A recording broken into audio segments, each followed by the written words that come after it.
dawadayaal imika waxaan joognaa meel ay ka socoto wadada hawsheedu sida dadkaasana waxaan saaranahay baashan cagaf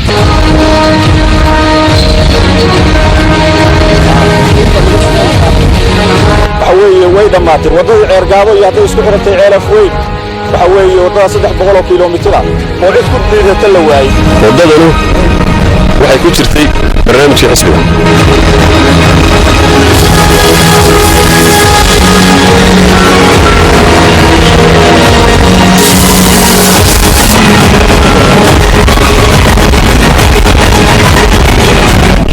wadada ceergaabana in badan bay ku fikrinay in badan bay howl gelinay in badan bay maal gelinay xusuustu goobin abid siiraya duwaasho adaa baaltaha ku qoran shacbigu ku wada taceen ciwaanka dushaad ku taal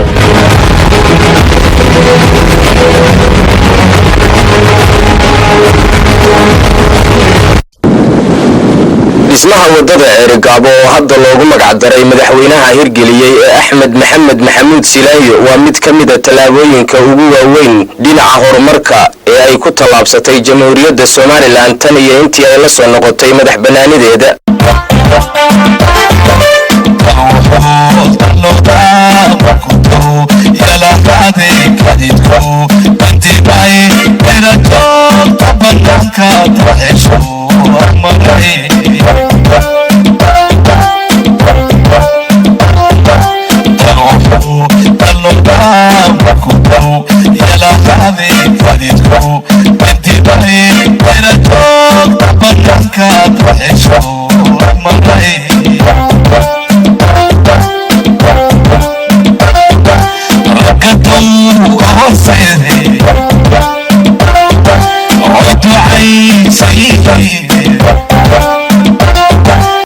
وزير علي انتي ويمي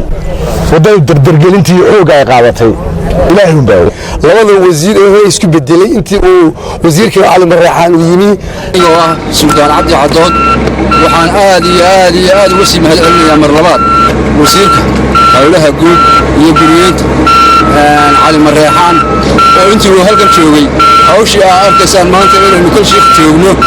oo ay xawliga ay u socoto sida xilligii madaxtooyada hoosteeynay 14 kiiloomitir baa xagga Ceergaabo daabka maanta 8 kiiloomitir baan maalinta ka dambaysa waan sii kordheynaa iminka wasaaradda hawlaha guud intaan hoos tagnay